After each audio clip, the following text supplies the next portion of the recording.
बिस्मिल्लाहिर्रहमानिर्रहीम मेरे सामने मौलवी साहब बैठे हुए हैं। अगर ये मौलाना साहब मुझे हुक्म फरमाए कि फ़लाँ आदमी मसलन कासिम है कि कासिम सही आदमी नहीं है, मुफ्ती साहब आप उसे अपने यहाँ मुलाजमत न दें, और मैं इनके मना करने के बावजूद कासिम साहब को अपने यहाँ मुलाजमत दे दूँ,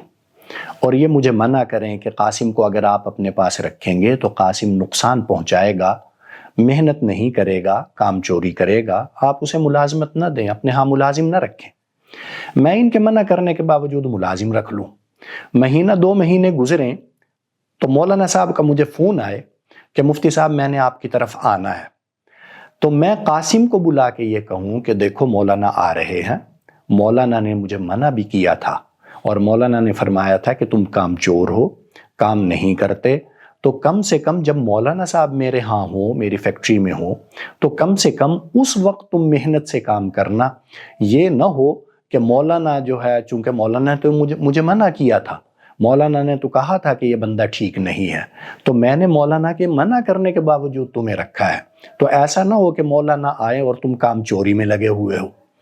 अब मौलाना साहब तशरीफ़ लाएं, अगर ऐन उस वक्त कासिम साहब काम चोरी करेंगे, काम सही नहीं करेंगे, काम गलत करेंगे, तो आप बताएं कि मुझे कितना गुस्सा आएगा, हमें कितना गुस्सा आएगा। सरकार दो आलम सल्लल्लाहु अलैहि वसल्लम ने इसी तरह, जैसे ये मिसाल है, इसी मिसाल के करीब करीब हमें बात समझाने की कोशिश की है। सरकार दो आलम सल्लल्लाहु अलैहि वसल्लम ने इरशाद फरमाया, हज़रत उबादा बिन सामित रज़ियल्लाहु ताला अन्हु रिवायत है कि आप सल्लल्लाहु अलैहि वसल्लम ने रमज़ान शरीफ में तकरीर इरशाद फरमाई और फरमाया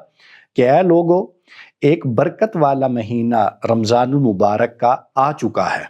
इसमें अल्लाह तबारक व तआला की रहमतें नाजिल होती हैं, अल्लाह ताला अपनी रहमत की बारिशें बरसाते हैं, अल्लाह तबारक व तआला गुनाह मुआफ़ फरमाते हैं, अल्लाह तबारक व तआला अपनी बंदों की दुआएं कबूल फरमाते हैं, और अल्लाह तबारक व तआला ये देखते हैं कि तुम कैसे बढ़ चढ़ कर अल्लाह तबारक व तआला को राज़ी करते हो।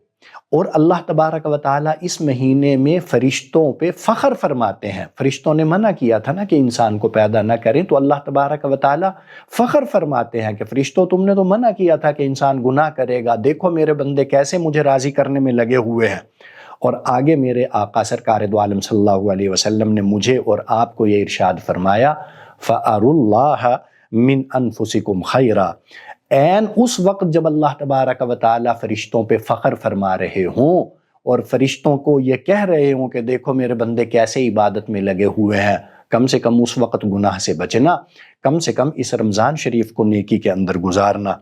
क्यों? वजह यह है कि जो रमज़ान शरीफ में अल्लाह तबारक व तआला की रहमत से महरूम हो जाए वो बहुत बड़ा बदबख्त है। तो अल्लाह तबारक व तआला हमें इस बदबख्ती से बचाएं और अल्लाह तबारक व तआला हमें रमज़ानुल मुबारक की रहमतें, बरकतें समेटने की तौफ़ीक़ अता फ़रमाए। अस्सलामु अलैकुम व रहमतुल्लाहि व बरकातुहू।